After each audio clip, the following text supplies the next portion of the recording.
Bonjour Mégane, nous sommes au Portobello à Caen. Tu es chanteuse, tu as 23 ans et on te connaît mieux sous le nom de Miss Paramount. Est-ce que tu peux nous expliquer comment tu as choisi ton nom d'artiste ? Bonjour Axel, mes parents ont été des ados dans les années 80, donc grands fans d'Indochine. Indochine a un titre qui s'appelle Miss Paramount, donc c'était une petite référence pour mes parents. Et moi j'ai surtout fait des études de cinéma, j'adore le cinéma. Et j'adore la Paramount parce qu'elle a produit Grease et elle a produit aussi Betty Boop. Quel est ton lien avec cet endroit ? Premier lien avec le Portobello, quand j'étais en études de cinéma, on a tourné un court-métrage ici et moi j'étais avec un steadicam et je suivais une pin-up qui montait sur scène. Deuxième le lien, j'ai fait une première partie ici pour un groupe de Caen, le School of Rock, et ensuite j'ai fait un concert d'1h30 quelques semaines après au Portobello. Qu'est-ce qui a déclenché ta passion pour le chant ? Un karaoké en cours d'art plastique. On a enregistré ce karaoké qui a tourné sur les réseaux sociaux, qui est arrivé entre les mains d'un ami qui m'a dit « Tu devrais aller voir Annelle pour les festivités du 6 juin, il cherche des chanteurs, des chanteuses, t'as quelque chose à faire avec ça ?» Et puis j'ai dit ok, j'ai chanté et puis ça s'est fait comme ça en fait. Mon premier concert, on a entraîné un deuxième, puis un troisième, et puis voilà, je suis là aujourd'hui. Peux-tu nous décrire un petit peu ton style ? Je dirais rétro, jazzy, années 50-60. C'est vraiment cet esprit cabaret, film noir, voilà, années 50. Lorraine Bacall, Humphrey Bogart. Et qu'est-ce qui t'attire dans cette période justement ? Je me sens nostalgique d'une époque que j'ai pas connue. Dans les films, on voit souvent l'image de la femme fatale, forte, indépendante, élégante. C'est ce qui m'attire. Je sais que c'est pas la réalité du terrain, puisque dans les années 50, c'était pas exactement comme ça. Mais en tout cas, c'est l'image que j'ai un peu à la Sin City. Quel est le point commun entre toutes les reprises que tu interprètes ? Dans mes reprises, c'est essentiellement des femmes.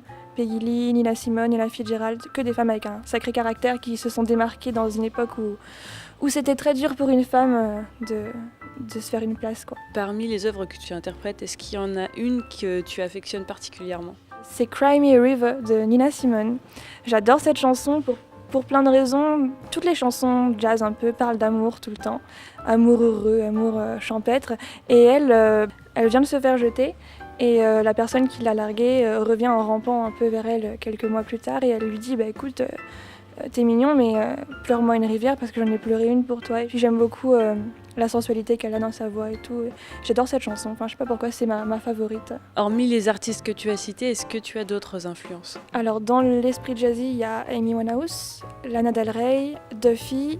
J'aime bien aussi Cœur de pirate. Plus récemment, j'ai découvert Angèle, que je trouve assez chouette, la façon dont elle manipule la langue française. Môme, j'aime bien Môme. Voilà. C'est des inspirations qui ne sont pas jazzy, mais j'aimerais bien à long terme mélanger un peu tout ce que j'écoute, faire mon truc à moi avec toutes les influences qui me portent. Là, tu viens de me citer que des femmes. Est-ce qu'il y a quand même des hommes parmi tes influences ? Il y a Louis Armstrong, Frank Sinatra, Ray Charles, Nat King Cole. Voilà, c'est les 4 que j'affectionne particulièrement. J'aime bien Georges Brassens aussi en français, Jacques Brel et Claude Nougaro. Tu as sorti ton album en mars dernier. Est-ce que tu peux nous en parler un petit peu ? En fait, l'an dernier, je voulais enregistrer des titres au propre pour pouvoir faire des clips. Donc je suis allée en studio, j'ai enregistré un peu tout ça. Et il y a France 3 qui est venu m'interviewer et qui a annoncé à la télé que je sortais un album. Du coup, là, les gens ont commencé à me demander où est-ce qu'ils pouvaient acheter l'album. Donc je me suis un peu retrouvée face au mur et j'ai dit écoute, on sort un album, allez, c'est cool. Et donc d'où le titre Unexpected, inattendu. Et donc voilà, j'ai fait mon album, je l'ai enregistré en janvier, il est sorti début mars. Où peut-on se procurer ton album ? À Bayeux, au Leclerc. Il y en a à la Fnac de Lisieux, il me semble qu'il y en a à la Fnac de Caen. J'ai mis sur mon compte Facebook et Instagram un lien où ça vous redirige vers mon blog. Vous pouvez l'acheter via PayPal. Je vous l'envoie avec une petite dédicace après. Donc voilà, il ne reste plus que 10, donc hop, soyez rapide. Si tu avais l'occasion de faire un duo, quel serait l'artiste idéal ? J'aurais bien aimé Amy Winehouse, mais ça va être compliqué. Et sinon, Melody Gardot, ce serait super cool. Ou Hayley Tuck. C'est une chanteuse anglaise, elle vient du Texas mais elle chante beaucoup en Angleterre. Elle est plutôt axée années 20-30 mais j'aime beaucoup aussi ce qu'elle fait. As-tu d'autres passions que le chant ? Dès que je peux dessiner tranquillement dans l'atelier le soir, entre minuit et 2h du matin quand il y a le temps, je dessine. J'aime beaucoup le théâtre, j'ai un peu moins le temps d'en faire maintenant mais si j'ai l'occasion de jouer dans un court-métrage ou de remonter sur scène, ce sera avec plaisir.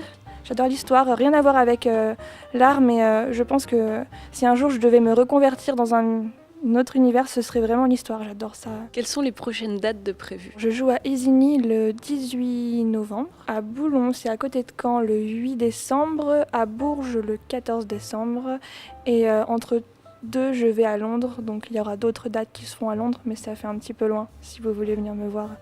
Je vous tiendrai au courant sur ma page Facebook. Est-ce que tu peux nous parler un petit peu de tes projets? Je suis en train de travailler sur des compos, idéalement avoir 3-4 titres pour pouvoir sortir un EP courant 2019. J'aimerais réaliser 1 ou 2 clips avec mes compos, aussi courant 2019, et puis plein d'autres concerts encore.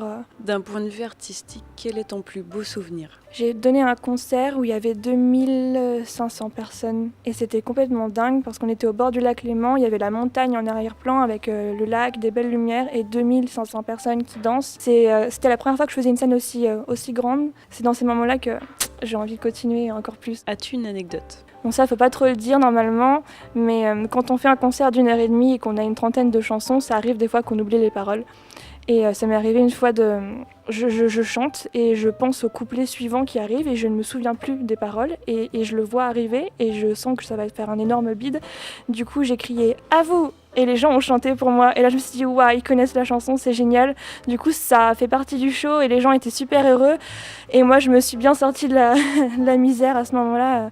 Merci au Portobello de nous avoir accueillis. Merci beaucoup, Miss Paramount. Ben merci, puis à très bientôt.